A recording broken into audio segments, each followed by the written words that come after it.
piscina municipal semiolímpica, temperada y techada en Andahuaylas avanza, consolidándose como una realidad gracias a la actual gestión municipal liderada por el alcalde provincial, ingeniero Abel Serna Herrera. Durante una visita inopinada a la obra, ubicada en el centro poblado El Chumbao, el alcalde verificó el avance físico y financiero que se encuentra al 50%. Esta infraestructura semiolímpica no solo impulsará el desarrollo del deporte acuático, sino que también ofrecerá a las familias un espacio moderno, seguro y adecuado para su disfrute. Nos encontramos en lo que será nuestra nueva piscina municipal techada, temperada y semiolímpica, con medidas reglamentarias y oficiales.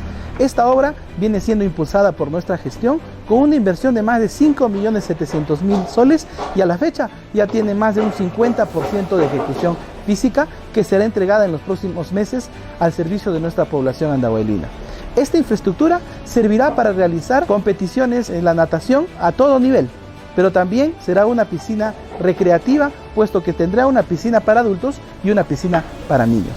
Ahorita estamos realizando los acabados de subdrenajes o de drenajes de la piscina y también el acabado de la piscina misma. Asimismo, en los otros bloques estamos pintando y colocando mayólica y también aprovechando para colocar los puntos eléctricos. La instalación del techo ya se está fabricando, todo lo que son las piezas metálicas, y la piscina va a ser una piscina temperada, va a contar con un sistema de recirculación y calentamiento.